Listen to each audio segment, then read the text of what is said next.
Good afternoon. My name is Philip Beagle. Hang on, Philip. All right.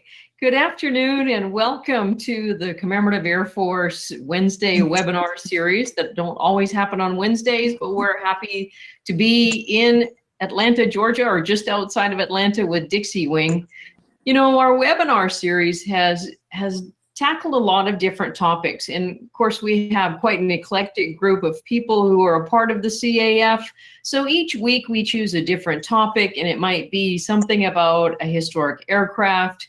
We've talked last week to a group that is recovering MIAs, and you know, just trying to find a variety of different stories. As somebody who has a liberal arts education, I appreciate having a lot of different topics. So what we wanted to do this week was something very different from what we've done in the past. And we wanted to highlight one of our wings that's doing great things in hopes that it gives some other members and some other units some ideas.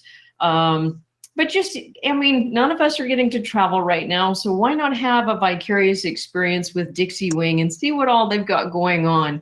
Some fantastic people, and a lot of people have worked to put this together. So thank you, Dixie Wing, and all of the members involved in this to make this happen today. And I'm going to turn this over to Philip Beagle right now, who's standing outside of Dixie Wing Warbird Museum, and he's going to take us on a tour all around. So welcome, everybody. Thank you. And Philip, it's all yours. Nancy and Leah, Commemorative Air Force, thank you so much for coming down to see us. Unfortunately, like Nancy was saying, we can't do it in person, but we can still have everybody experience what our members are like, what our volunteers are like, what our airplanes are like, and how we get things done here at the Dixie Wing CAF. So once again, thank you for this opportunity. Let's have some fun.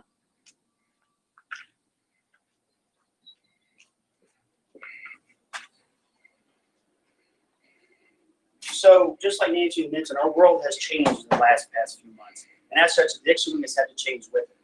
Our wing leader right now is Jim Buckley, and he'd like to take a minute and tell you about how the Dixie Wing is addressing the COVID-19 situation here at our hangar.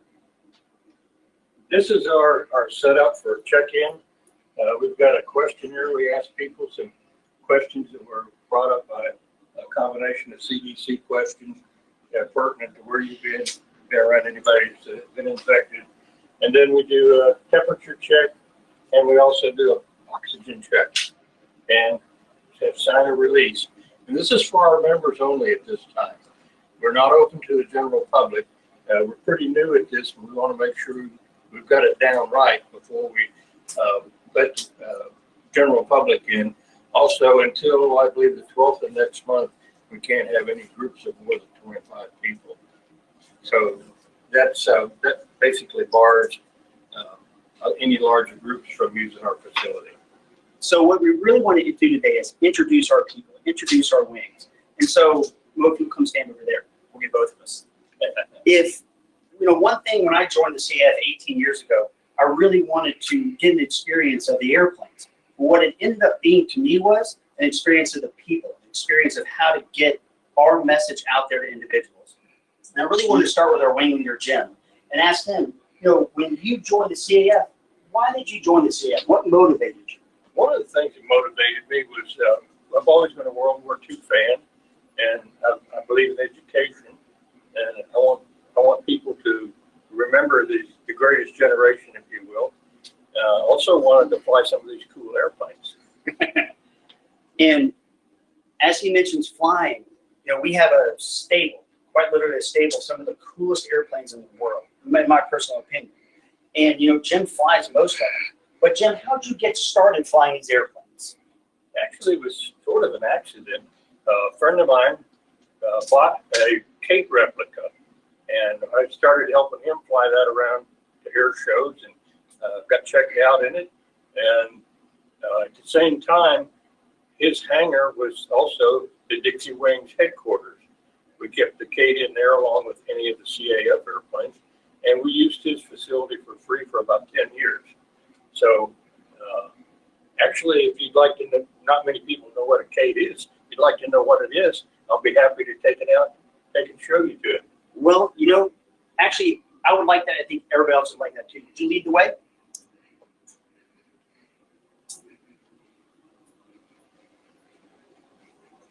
Y'all see the Mustang sitting there?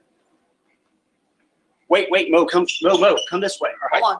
Before you get to go play in the hangar, let's go see where the real magic happens. Follow me.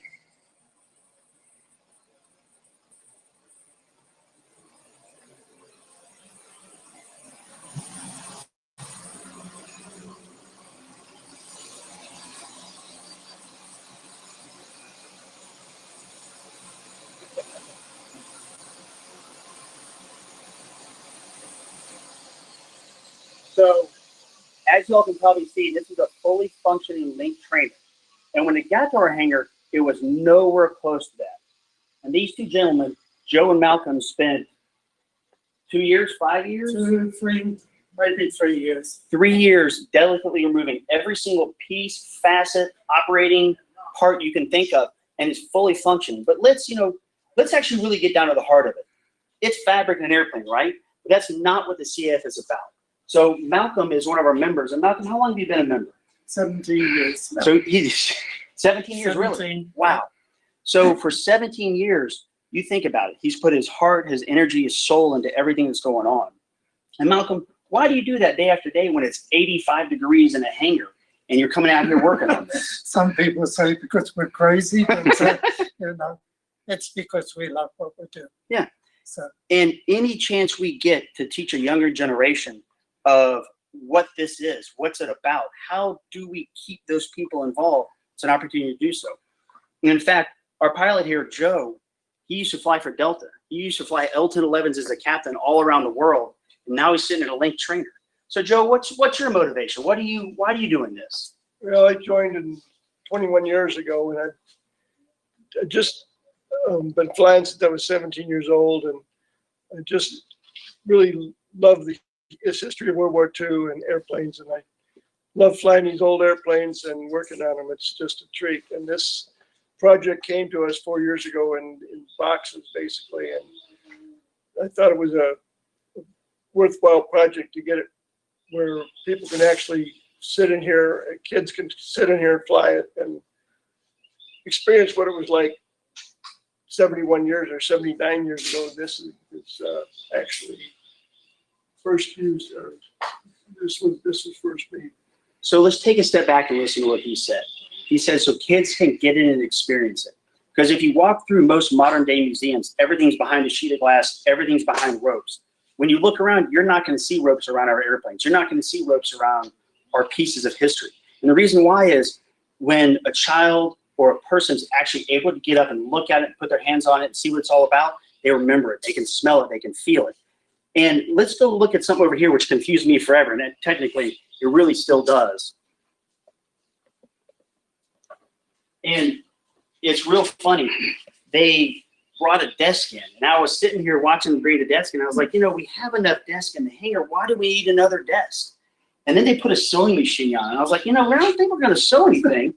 But Malcolm had a vision to make this what it is. And Malcolm, take us through your vision. Tell us what this is, please. Okay, this is the operator's desk that goes with the link trainer.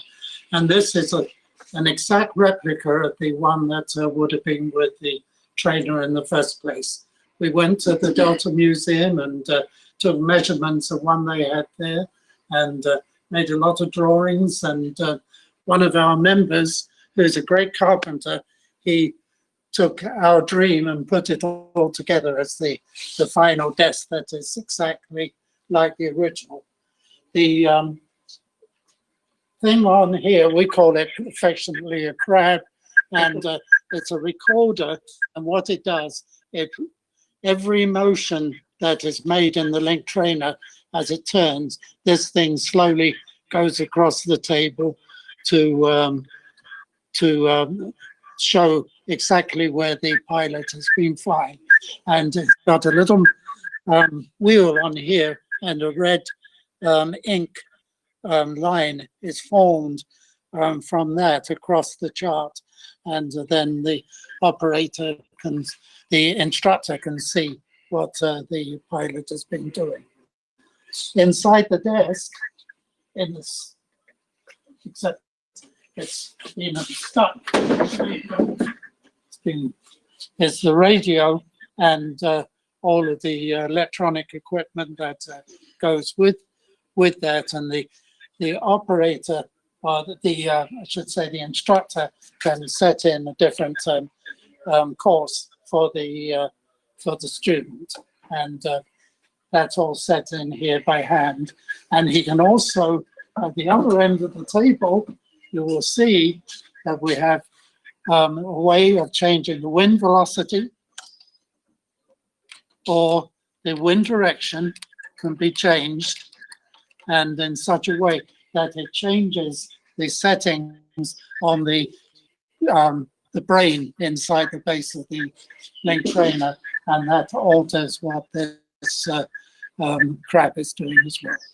And one of our goals behind this is to have it in a museum up front where it's accessible.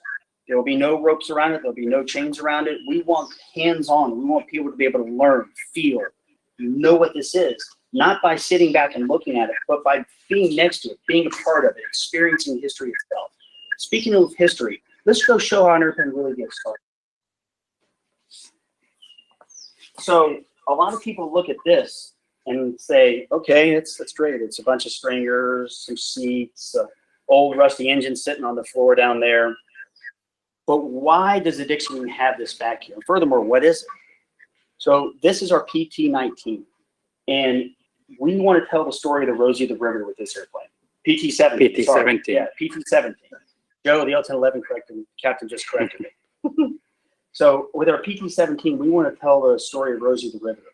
And Robin here is reenacting a Rosie right now. So Robin, tell us about your history.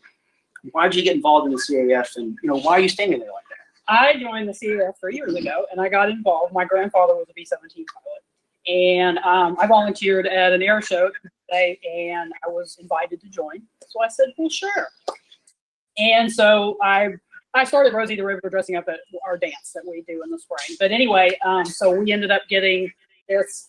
We ended up acquiring this airplane and the PT-17, the Stearman, and we're trying to get women to join the CAF. We want to get women involved and working on the aircraft.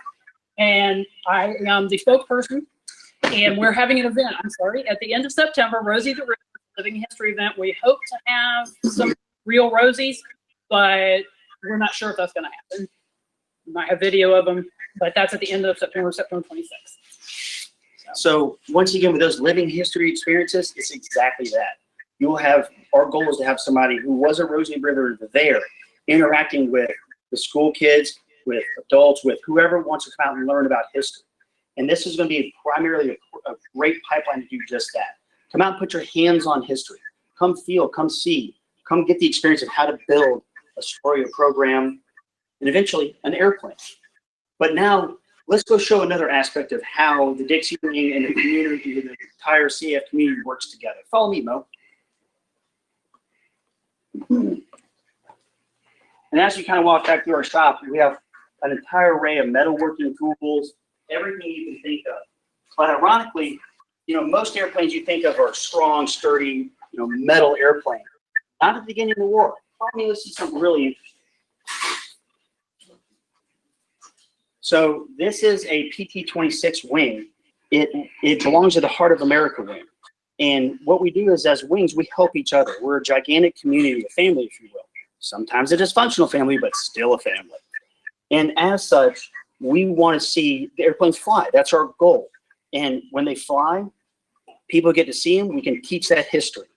And if you kind of take a look at this, everything here is brand new. Our guys have been working hours, countless hours on this airplane, putting in all new ribs, all new wood ceilings here. I mean, it's just the artisan that goes into this, I'll never understand. I don't have a problem with that. But let's look at something really interesting. So most people see a wingtip on the end of an airplane, but I want you to really get in here and take a look at this. Look at this curve. There's not one thing flat on it. You see it start going down and then immediately start going back up. And this is all brand new. Everything you're seeing is handmade. And what they did was they built a jig, and they started, if you look at it real close, you can see the layers in it. They put one layer, then the next layer, and this part right here took weeks, just this one part, weeks and weeks to build. But that just shows you some of the dedication and the effort that goes into a piece like this. But this is all wood, right? And most of the airplanes we have out there, they're metal. They're big metal fittings. So what happens when those break? What happens when it's not wood? Here's what I think makes a Dixie wing just unbelievably special. Follow me. This is Doug. He's one of our machinists. So, Doug, what do we have here? Yeah, parts from Indianapolis PT-26, Indianapolis airplane, Indiana. They have this these bushings are all worn out. We're going to use this piece of material right here, a piece of brass, and 4 new bushings. There's 2 go here, 2 go here. And this is just another great example of how the wings work together. But let's really look how Doug's going to do it. Doug, will you walk us back to the machine shop, please?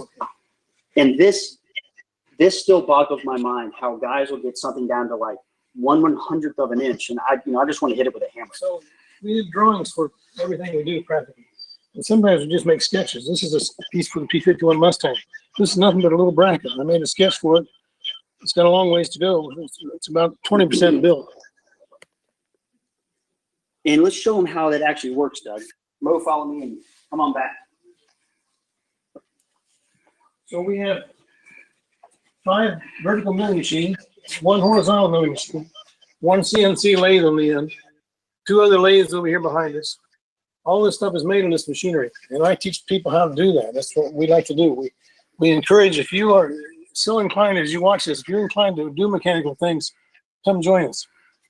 So let's actually listen to that. Come join us. If you want to know how this piece came off the Corsair and how it's a ragged edge right here, and how to turn it into this, a brand new, beautiful piece, Doug will spend his time back here. He'll teach you how to do it.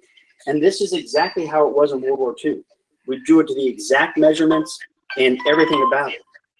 Doug, I really appreciate your time and everything you do back here. Thank you. Let's go look at some airplanes. We love doing it. Thanks, Doug. Enjoy your trip. All right, follow me, everybody. Here's more PT-17 parts. Here's the Rosie the Riveter Spearman that we're going to build. It's kind of funny. It starts like this, but it'll end something like this.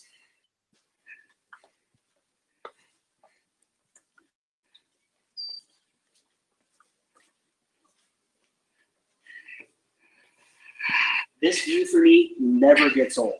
Walking out in the hangar looking at airplanes is amazing, especially these days. But before we do, I want to show you one other really, no, Mo, follow me. This doesn't follow very well, does it? Keep coming, Mo. So part of our history, part of our culture, to keep that history alive, we have a museum back here. And there's one artifact in it that has always boggled my mind. I want to show you what it is.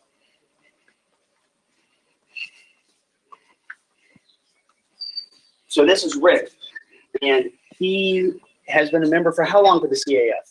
On and off for about 8 years. 8 years. So He's our why- education officer. yeah, he's our education officer as well. Thanks, Mo. What got you involved in CAF? Just the history of it. I've always had a fascination with history. Got a master's in military history, and I've always had an interest in airplanes. I currently work for a company that trains pilots on larger type aircraft. And what better place to be just to enjoy the moment and honor the men and women who fought in previous battles and stuff.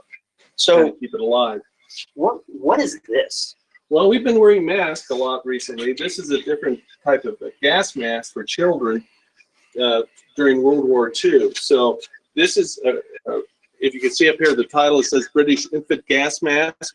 There's a nice picture up here at the top that we'll get to in a minute. So what they did is they were concerned during World War II that besides London being bombed during the Battle of Britain, they were concerned that the Germans will be using gas, chemical weapons. So they wanted to keep their children safe. So they put them in this kind of a body gas mask, and there's a filter on there, so the parents would actually have to pump during air raids to keep the positive pressure into the gas mask, so the child would be getting fresh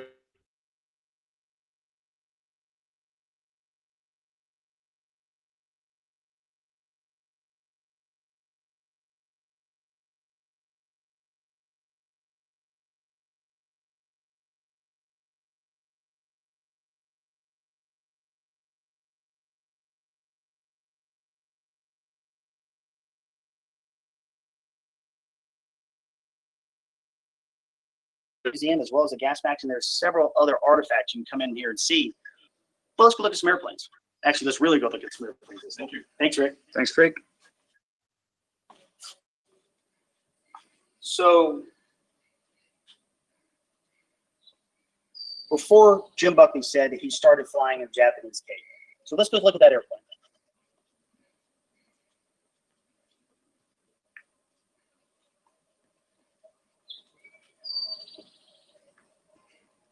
Once again, we find ourselves with our wing leader. He's, Jim, how long have you been wing leader here? Well, it's off and on for about 10 years. 10 years. And when you first started as wing leader, what airplanes did we have? That's a good question. I think we didn't have the Mustang. The P-63 was in a million parts. We didn't have the Corsair. We didn't have the T-34. But this is one of the main things we used to go fly on the air shows. And you flew it. So why did you start here? Why this airplane? Because my friend owned it. The price was right. There you go. Okay. So this airplane let me build the time.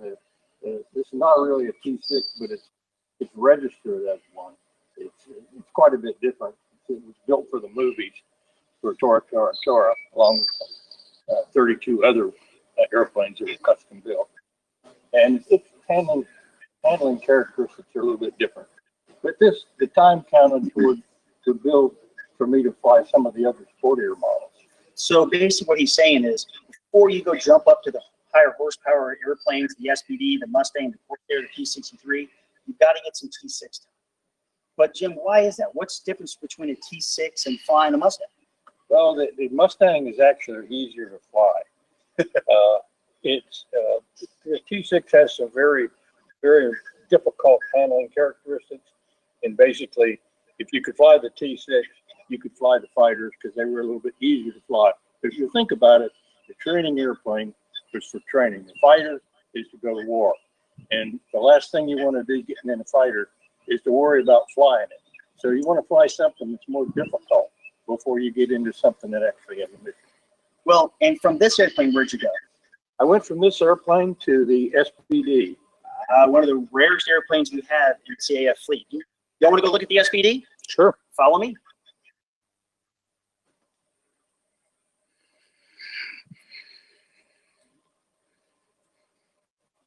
So we stand before you before one of the rarest airplanes out there.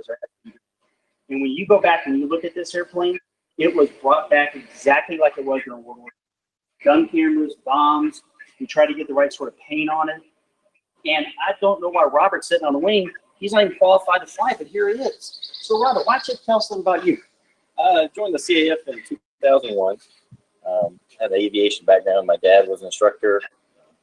He was a designated pilot examiner, so he taught my brother and I both to fly. Kind of grew up around the air shows, Air Venture, Oshkosh, Sun and Fun. Pretty much any air show within a few hundred miles of our hometown, we were there.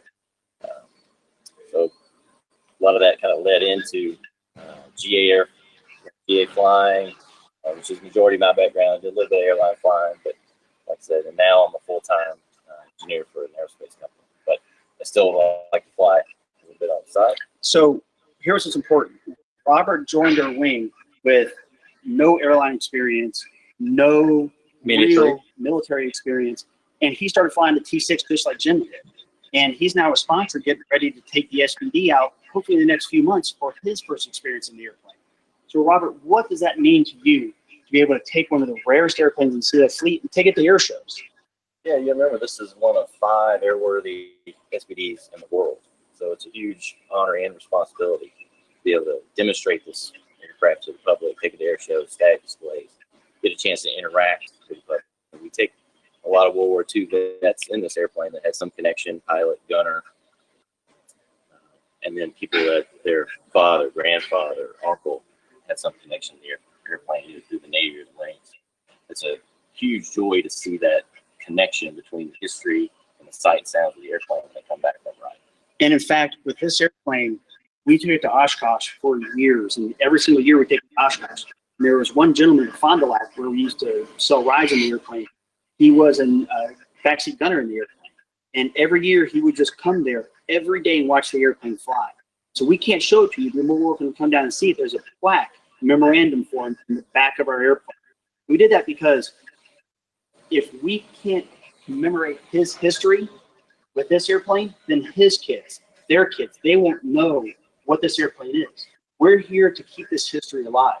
And Robert will be doing just that, taking this airplane to air shows, you know, teaching history, keeping the airplane alive. And the best part about it was it'll be alive, it'll be billowing smoke, and everybody will be focused on it. And it's so much better than a static airplane. You feel it, you see it, you smell it, and you remember it that way. But now most people, when they think of World War II, they think of the Mustang. You want to go see a Mustang? Let's go. Come on. Robert, thank you. Thanks, Robert.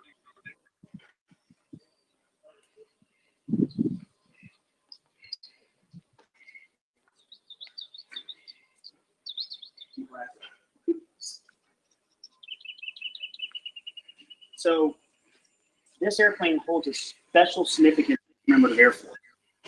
This airplane, not another Mustang, but this airplane was bought in 1957 by Lloyd Nolan and 2 other people and donated to the CAF to start the commemorative Air Force.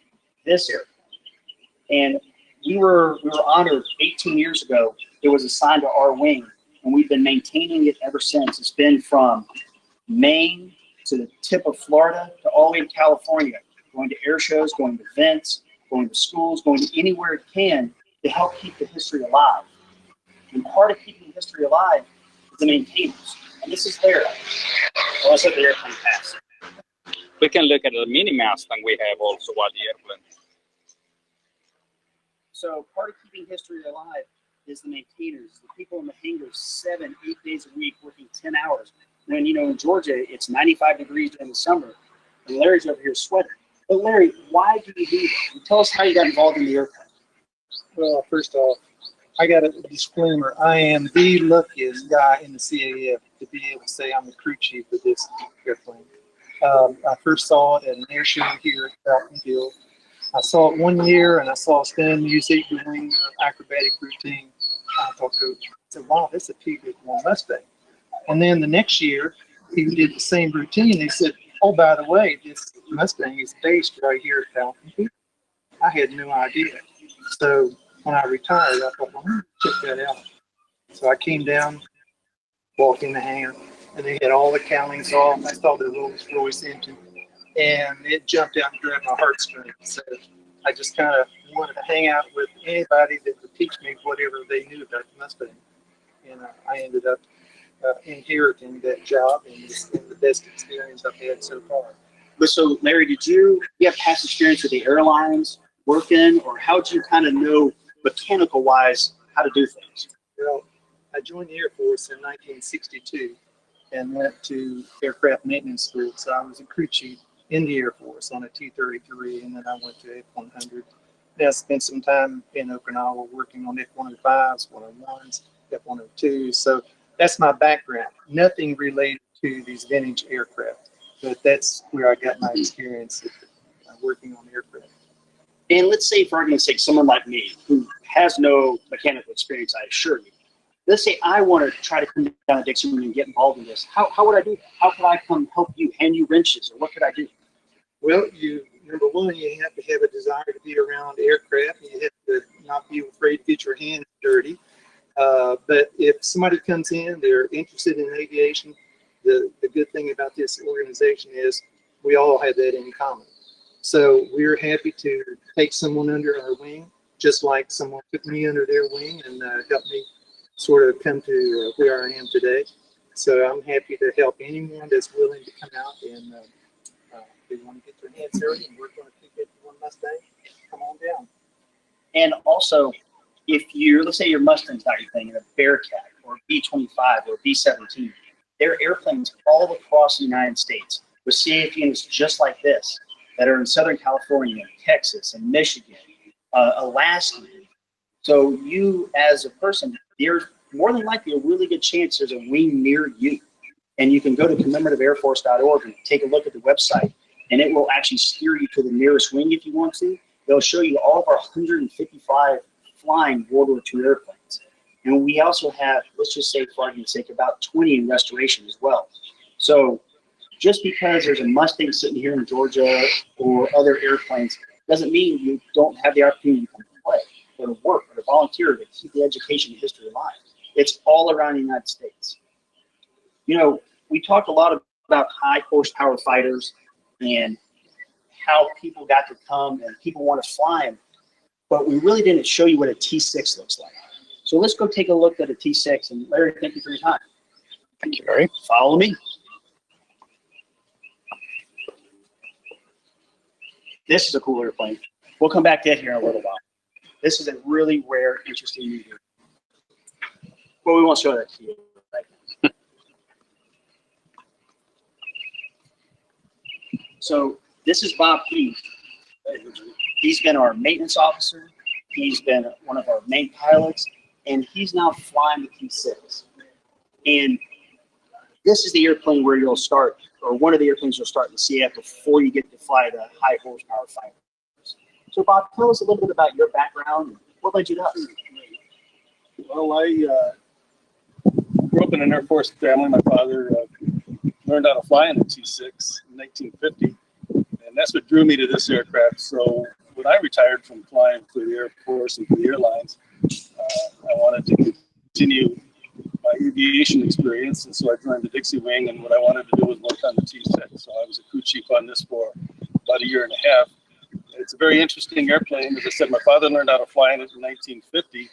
This airplane was actually designed in 1935, and it continued on active duty in air forces around the world until 1995. The last active duty T6 retired from South Africa in 1995. So it's a very versatile airplane, very much the leading edge of technology in 1935 when it was designed. So there's a lot of things you can look up about it online, and I encourage you to do that. But let me just point out a couple of things that made this the leading edge of technology. When this was made in 1935, mainline fighters were mostly covered biplanes with open cockpits and fixed landing gear. And so what made this unique was its low monoplane wing here, metal skin, retractable landing gear, enclosed cockpit.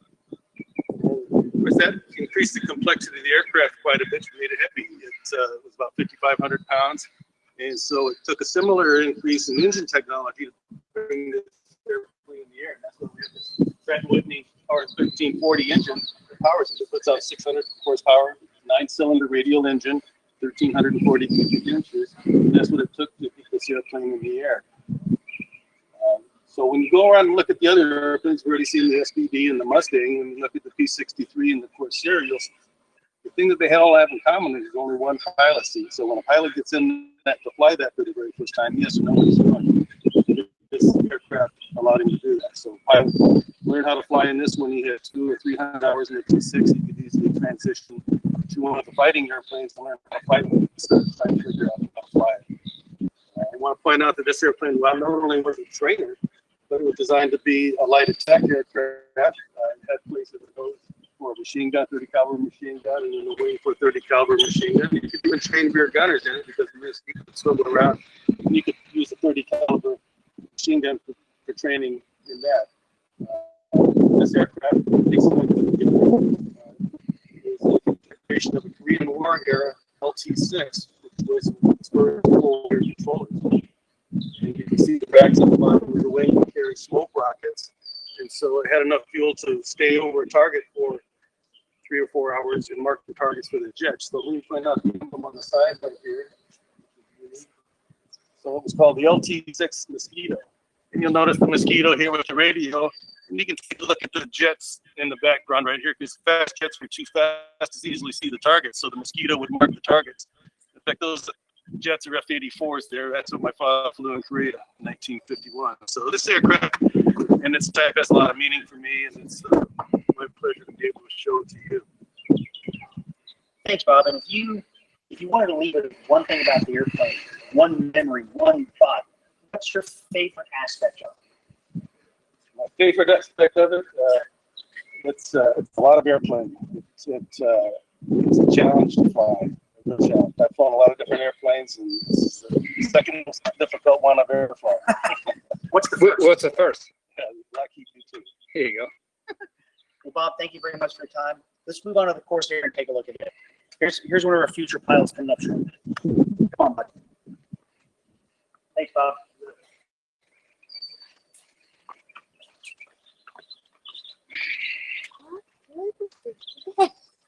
So it's real funny to me. We have a Mustang, we have an SBD, we have some of the coolest toys in the world. But whenever we show this airplane behind us, it gets more likes, it gets more posts, it gets more comments than any other airplane we have. So let's get up and close and personal.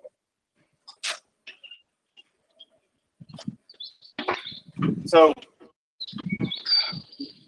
if you heard me throughout this entire walkthrough, I've always kind of mentioned it's important to bring up the next education, bring up the next generation, to have the next set of people there to work on the airplanes.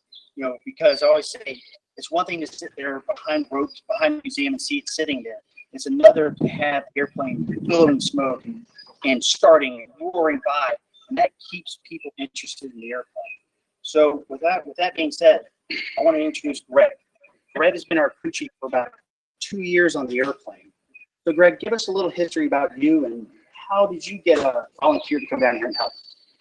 Well, I had a little extra time on my hands, and I worked for a major airline, but I hadn't worked on aircraft in a while, and I just wanted to kind of get my hand back in the aircraft maintenance side again. And so this was a great opportunity. I happened to know one of the members here.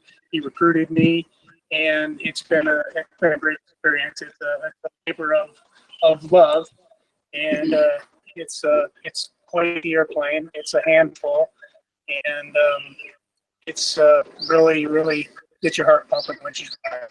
So you kind of heard me lead up to that before of the next generation. I want to introduce you to Derek. This is the next generation. This is Greg's son. So they're working together as a team on this airplane. So Derek, why don't you take a second and tell us your history and what it means to be working with your dad on this airplane. So I also work in the airline industry, and I've been trying to get experience, trying to get my airframe and power plant license to become a mechanic myself. And my dad had mentioned that, I should come by the wing and check it out. And, I've been getting a lot of great experience here. I've been here for about 2.5 years, working under my dad and all the other licensed mechanics, just, trying to figure it out, trying to get as much information as I can from them, learn the history, learn the actual mechanics behind it, learn as much as I can. So at the Dixie wing, we're developing a program. So we're working with local businesses and a school system here in the state of Georgia, so we can put together a curriculum that will help children starting in the 3rd grade learn a career path in aviation and take that all the way through a jobs fair we're going to have here in October with COVID-19. and put that on hold. So our goal would be to have something just like this. This is the epitome of who we are and where we want to be, where the next generation is hands-on, is being taught, is being trained right here, right now. But let's go meet actually the architects behind the business and school systems and kind of the thought processes there. Well, thank you very much. Thanks a lot.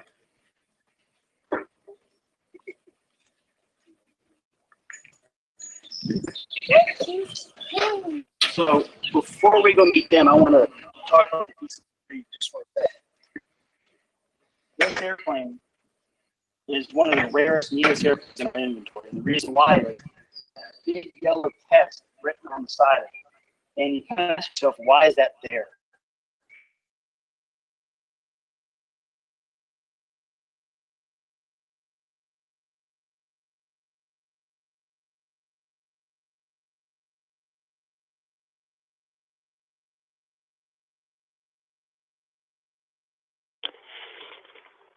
So it looks like the Dixie wing is frozen a little bit, and we're going to try and get a hold of them and see if they can get that signal back. But I just want to remind everybody, if you have questions for the Dixie wing, what we generally do is if you type the question in the question field, we'll answer the questions at the end.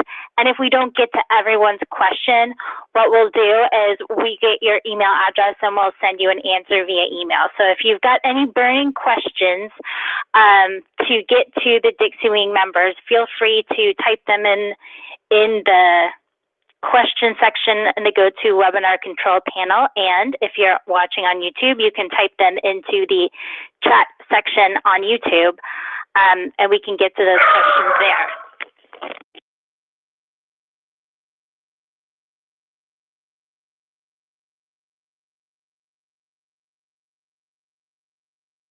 And it looks like they dropped off for just a minute. So while Bob is getting connected again, I'll just go ahead and fill in a little bit of time.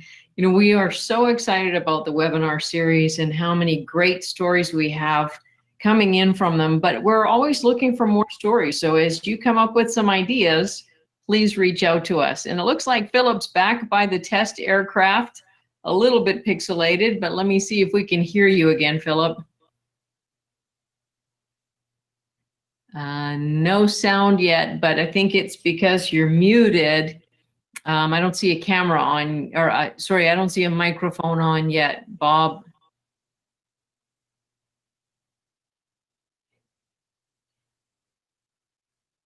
You gotta love technology. I mean, we've had all sorts of challenges on this, but we're gonna fail forward if we're failing at all. Okay, I see sound again. I think we're good.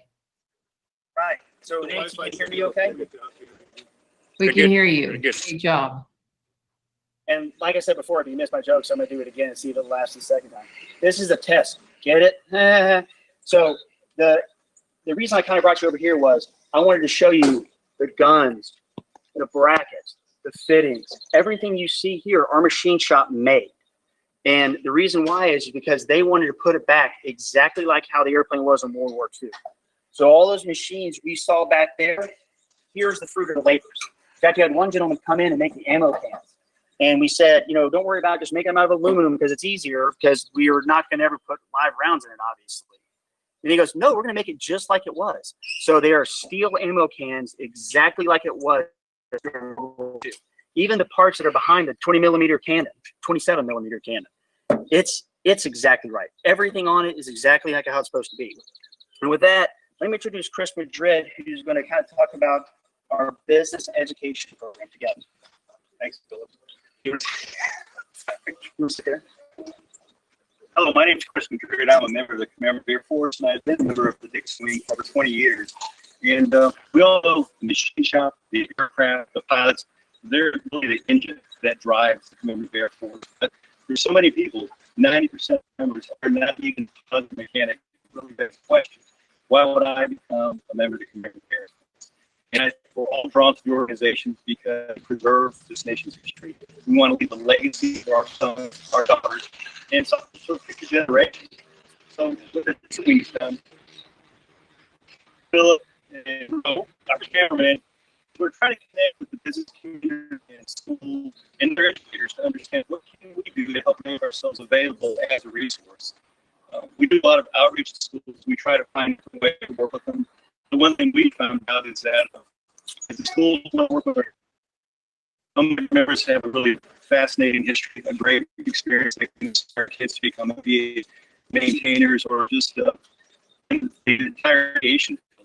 One of the members I work with is Dave Serafin, and one of the things we're trying to increase our membership is a couple of open houses. One's going to be live. Another open house is going to be a virtual open house. Turn it over to Dave.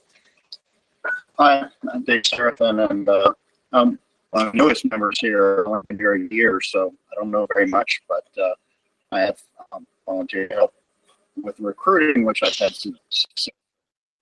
My other volunteer organization, Civil Air Patrol. So basically, we're going to have an open house August 29th. Hopefully, it's going to be live. And virtual open house. Check out our Facebook for updates on it. There'll be more information, more in-depth information about Wing and how to join, and on that purpose. Basically, the Dixie Wing here through when I was in Civil Air Patrol, we worked with the Wing and aerospace education and being in air shows, and found out about them and got more time. I was like, the commander there and joined and really liked the concept of keeping these airplanes flying and the education aspect. And Thanks, Dave. You are right there. Perfect. So I want to kind of tie in and ask a few questions. So do you have to be an aviation expert to come join us? We, well, right now we're really looking for APs and mechanics, but anybody can join. Anybody, we need people. Any admin resources, help come help speed that in. Take them out, right? For a while, to keep all this sound. And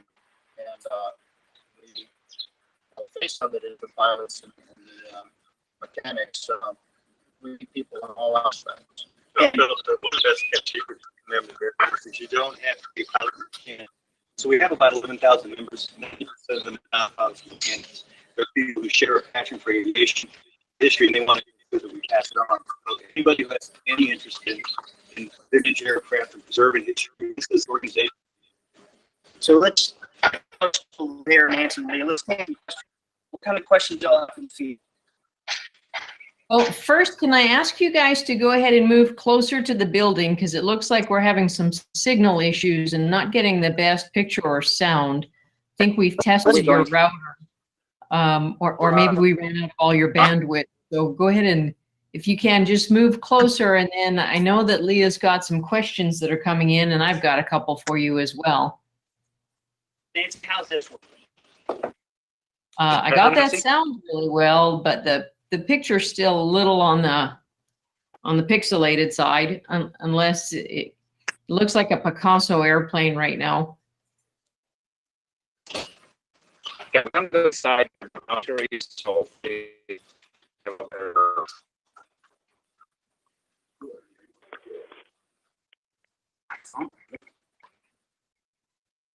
Well, if you guys can hear me, I'll start with one of the questions, which is from Richard Gallagher, who wants to know, what's the best time to come and visit the hangar?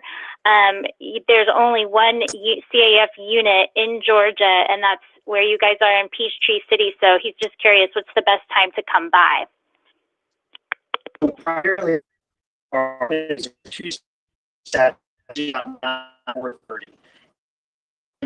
here to be guaranteed some 2 days please keep right now. Georgia rather other side issues, we're going to kind of keep it closed. Anything else?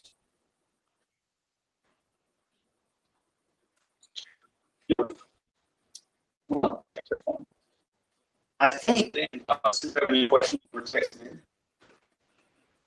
Nancy, can you hear us okay again?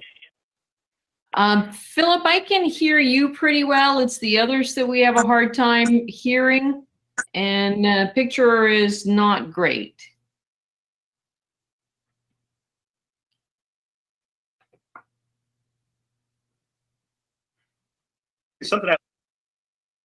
One of the things mentioned when using the machine shop is we like to work with other organizations. We always find it inspirational to find out what other people are doing. We try to learn from each other.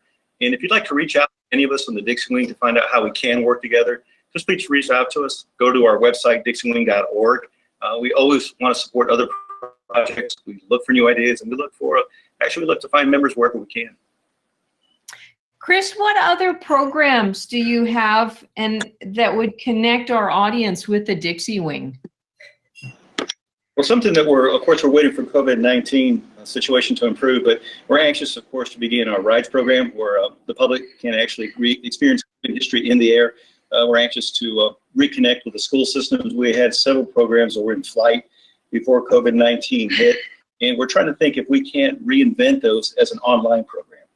Most of our experience with school kids, for example, has been in a hangar as a tour. We're actually sending members into the classroom. And the teachers are anxious to work with us, so we're going to find out, for example, if the Zoom meeting will work for teachers. We're also doing Aviation Living History Days. We have the next one coming up September 26th. That's where we're going to introduce the Spearman Restoration Project, where we're going to honor Rhodesy the Riveter. And then we have other living history programs planned for later this year. But what I would say is go to our website. We do a pretty good job, thanks to Mo, of keeping the website up to date. You can always reach out to Philip. He has a lot to offer, and most of the members are anxious to hear from other people who love warbirds and want to help us find a way to keep them flying. Awesome. Thank you. Now, I did have one question come in to me ahead of time. They said that they understand that the Dixie Wing, as so many units, have lost every single air show this entire year. So how can our audience help the Dixie Wing? Because we need to keep these birds flying. So really, what you said is exactly, unfortunately, correct. Our airplanes have not moved, have not flown a revenue dollar. They've just been in the hangar. You know, at the end of the day, that's okay, because it's not about the airplanes, it's about everybody's safety. So we take that very seriously. And in fact, our hangar was locked down, closed for months on end. So if you're able to, and you're feeling like you would like to help us out, you can go to our website and donate directly there. You can, in fact, you can tell us what airplane you want your donation to go to. And we would much appreciate that, but that's a personal choice on your end. You get to make. Thank you. Leah, what about you? Have you got some questions that have come in from the audience? I do. I have a number of questions, and I'm going to share my webcam a little bit because that might stabilize it, making your screen a little bit smaller. First of all, I think there's a lot of heartbreak that we started to get the fuzziness going during the course there. And on more than one occasion, people are like, oh no, this is my favorite part. So first, I'd like to see if you guys would be able to do a redo of walking through the hangar. And if you can, when we get that redo, we can email it out to all the people who registered, because there's a number of people that were just, you know, salivating over the really cool stuff that you guys have out there. And then we're like, oh no. One of the other comments that we got was from the Heart of America wing, and basically they're just so grateful. And if you guys could speak to what you guys are doing with the Heart of America wing, which is another CAF unit that's based in Kansas, and explaining what you guys are doing to help them out. Yeah, the Heart of America is the wing, belong to the wings for the PT-19 Fairchild that we have in the back. And we've got several that have got the both wings, ailerons, and some other miscellaneous pieces. And they were pretty extensively damaged by time, but the guys are doing a tremendous job on them. Some are learning, some are teaching. It's a good project for both wings. Leah, if I could, your question about can we do the walkthrough again? It's this live stream is actually a kickoff to a monthly walk around series that we're going to introduce next month. And Mo is actually taking the lead on this, as we want to introduce the public, especially warbird enthusiasts, to our complete collection, where we have a pilot and the maintainer talk about what it takes to maintain and restore the aircraft, what it takes to fly the aircraft, and then we'll also roll in some history with our education officer. So look forward to those live streams. Our next one, I believe, is going to be in about 4 weeks. We haven't decided if it will be the Corsair or the Mustang, so if anybody has a preference, let us know. And stand by for more information. Okay, so we had another person who gave an interesting comment from the UK. Museums in the United Kingdom are not expecting, you won't be able to touch any of the objects when they are reopening, and they're reopening after July 4th. So do you guys have a plan to reopen to the public with any modifications anytime soon? We have one of our members, our safety officer, is an oncology surgeon, and he's currently in St. Louis, and he's doing a lot with the COVID program at his hospital up there. And we rely a lot on his judgment for what we would do here. We actually haven't set a date for reopening. We're going to make sure that the July 12th date doesn't get changed. That's when we can gather with groups of more than 25, according to our governor. You know, Leah, that brings up a whole another question. So for the first 60 days of the COVID-19 shelter in place, I think it was very much a defensive posture on everybody's part. What can we do to stay safe? And then as it became more apparent that things are going to change, not just for us, but for every museum across America, we're spending more time thinking about how much pre-planning can we do in terms of coordinating with the different membership. We have 315 members. Many people can't get to the hangar, but we don't want to lose that passion, that creativity, and that skill set. So we're trying to think of a way to reinvent what it means to be a member when you can't get to the hangar. That's really my priority as a development officer for the next 60 days. It's hard to gain a member. You have to work just as hard to keep them, especially now. So I think over the next couple of weeks, when you look at our website, you'll begin to see different programs that we're trying to tee up. The live stream aircraft walk around is an example. Our recruiting open house is going to be virtual. That's another example. And then we hope to put some of our members in classroom setting, but by Zoom. So hopefully this doesn't last forever, but we don't want to let the opportunity pass by. So another question that came in was when we were going through the aircraft, which everybody was tuning in for, we missed bits and pieces. But one thing that stood out to people really well was one of the aircraft had test on it. So people are really curious about we saw the test pretty clearly, but didn't get much of the information about that aircraft. All right. On that note, let me introduce Mo, who is the organizer of the test. So Mo, why is test on that airplane? It's very simple. We found a photo from 1945 of the aircraft that had test on it. And so I did a lot of research, and I found out that the aircraft was used first by Bell Aircraft as a test platform, and then NACA. So we thought that it would have been the right thing to do to apply the word test on the aircraft. And if you go on our website and you click under airplanes, you actually see that picture of from Moffett Field, California in 1945, and that's our airplane. So we thought it was the right thing to do to duplicate a correct, historically correct paint scheme, because that's what we do here at the CAF. We try to be as accurate as possible. So one question is Arsenal of Democracy, which for people who are not sure what that is, the Arsenal of Democracy was a flyover that was scheduled in Washington, D.C. to happen on the anniversary of VE Day in May. And it has been postponed until September. So we can send people information on that. But the question is, are any Dixie Wing aircraft scheduled to be in the Arsenal of Democracy flyover? Yes, actually they are. We're scheduling our SBD Dauntless, our Corsair, and our P-51 Mustang. Can I show something real cool, Liam? This is actually a photo from 2015 when the Corsair went to Washington. There's a little reflection, a little glare, but so we were there in 2015 with the P-51 and Corsair, and we plan to be back again. And in fact, that flag was In the P-51.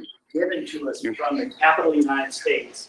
And it was in the back of the Mustang when it flew over Washington, D.C. So that's the significance behind that flag.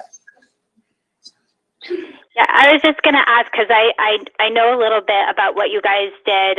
You contacted, I believe, the governor of Georgia and explained that you were going to be representing the state while flying over Washington, D.C. Do you want to tell that story?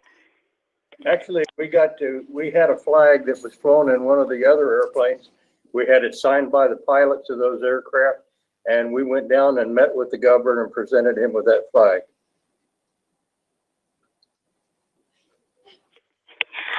What are some of the other events that you guys have throughout the year that people, because I'm looking right now at the list of where people are from, and we've got people from Mexico and from England and all over the place that are like, when can I come? When's the best time? What should I see?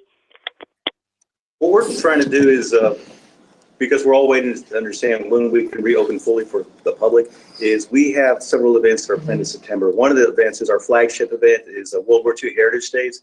And we're hopeful that we can host the event. But honestly, with the COVID-19 situation, we're just monitoring the situation day by day. Our plan is to announce when we think we're going to proceed with the event. But at this point, we're just day to day. But as I mentioned, we have other events planned. We have Aviation Living History Day. We're ready beginning to plan for 2021. And all I can encourage people to do is please go to the website, follow our Facebook page.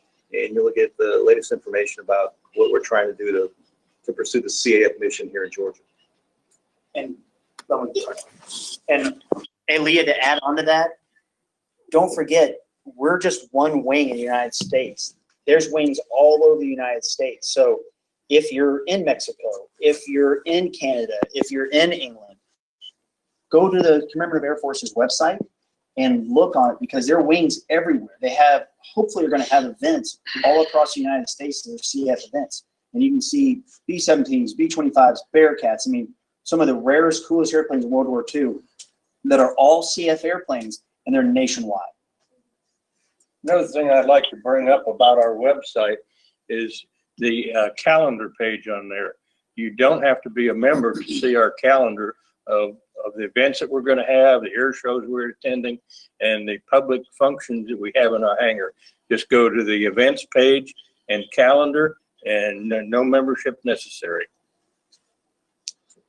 Well, and another thing that I know that hasn't been brought up, another thing you can do on that website is buy rides and aircraft. So do you want to give people some information on that?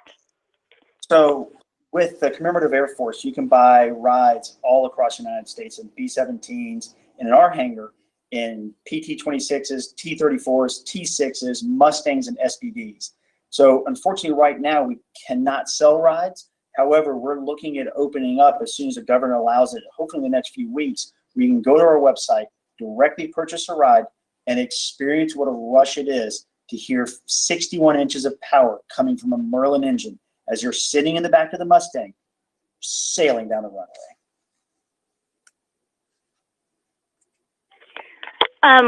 One of our viewers wants to know, are any of the warbirds fitted with original weapons deactivated, or are they reproduced weapons? I can answer that. Thinking especially about the... So to answer that question directly, none of our warbirds have the original weapons in them. If you look inside the left wing bay of the Mustang, it has all completely fake armament in it. They're all made out of aluminum, but when you open it up, the purpose behind that is it looks exactly like it did during World War II. The bullets, the frames, the wires, everything's exactly like it was. In fact, in the P-63, unfortunately, I didn't think y'all got to see that, but it is 100% authentic, but it's all completely demilled and made out of aluminum. Therefore, it's absolutely not usable. Does the Dixie Wing have any restored World War II vehicles? We have several World War II Jeeps. In fact, before, and I think I kind of blanked out here as part of this conversation, I was asking David, do you have to have aviation experience to come join us? And the answer is no. We have people who love World War II vehicles. So they went and got a Jeep and restored it here in our hangar. And we use it for parades, excuse me, anything like 4th of July, any parades around here in Peachtree City, we take it to. And it's another aspect how you can get involved in the Commemorative Air Force and not have to be with airplanes. If you love vehicles, we'd love that as well. So that was one of the questions that came through also. Nice segue. Do you guys need pilots? Do you need any more pilots? And you could probably expand on that and say, what are the types of skills that you like to have, would need right now from members if they're interested in joining? Well, we're always entertaining new pilots. As some of our pilots are on the older side. Some. So we're always looking for new talent. And as far as the maintenance, the maintainers, we're happy to have young people in. Our guys are eager to pass on the knowledge that they have. Yeah, so we actually have several of our Mustang pilots that are not airline background people, or not military people. They started in our PT-26, got safe, proficient, took that airplane to air shows. In fact, Joe Broker, remember the guy in the Link trainer I was telling about? He flew the PT-26 all the way to Midland, Texas. At one point, he was looking down going, hey, he's talking to the backseater going, hey, look, there's a Volkswagen Bug, a Bug going faster than the PT-26. But the point of it is that we take those people who want to learn about aviation, who want to really connect with the crowds out there, and we put them in our airplanes and we progress them through the PT-26, the T6, and then when available, we put them into higher horsepower airplanes. But please keep in mind, when you go to an air show, we want you to be engaged with the public. It is not a fly the airplane to an air show and drop it off. If we do that as a collective group, then we fail keeping history alive. And part of it is we want to keep people engaged in our airplane. And we want those people to feel a connection with those airplanes. And it's really up to the maintainers and the pilots to make that connection. Something you brought up about the military vehicles. One of the things we've learned over the last 20 years is preserving history isn't just something the CAF has passion. We found that there are museums or other organizations that share that passion. We very much try to work together. The Military Vehicle Preservation Association here in Georgia, we actually have done several events with them.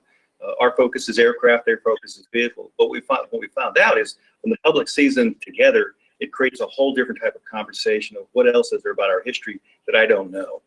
So the takeaway from that is we want to work with museums and other historic preservation organizations because we believe that by working together, we can preserve our nation's history. So I think that's a great point. And as we see Morgan running around the room, you guys, I have to say, do an excellent job engaging people of all ages in the wing, which is great because, like you said, we really want to be welcoming to people of all ages because we do need to be training the people so that we can continue flying these aircraft. Some of the people that are maintaining the aircraft right now have actually had a lot more experience maintaining World War II aircraft than the people who put them together during World War II. We're talking about decades of experience that we need to pass on to the next generation. So what are some things that you guys do to encourage families and younger people to come out to the wing and get involved? So how much of the Corsair did you see? And did you see me get to introduce Greg Scott and Derek? We saw that it was blue. Oh, that's unfortunate. So, unfortunately, what you just asked was the entire reason the Corsair was there. So, Greg Scott is our crew chief on the Corsair, and he's been our crew chief for 2 years on the Corsair. And about a year and a half ago, his son Derek came out and got involved with the Corsair. So, that is the epitome of what we're trying to do: is keep that history alive by having a father and a son work on that airplane. And the next generation is now going to be experiencing that airplane, going to love that airplane, and going to be able to talk and sell and tell that history. So I'm really sorry you missed that, because that was the highlight of this entire thing for me. This balloon. Well, we're looking forward to the redo whenever you guys are ready. And that was the last question that I have, and I'll hand it over to Nancy, but thank you guys so much. Thank you. Thank you, Nancy. Thank you, Leah. You know, this was such a great tour, and despite having a little bit of technology issues, as happens in life, you know, we got such a wonderful feel for what you guys are doing at Dixie Wing, and I can see why it took a full hour, and I'm sure we just barely scratched the surface of everything that you guys are doing. I know you put a lot of time and energy and effort into this, planning for it, practicing, and then having so many people on site, and of course, keeping them safe and well in the process.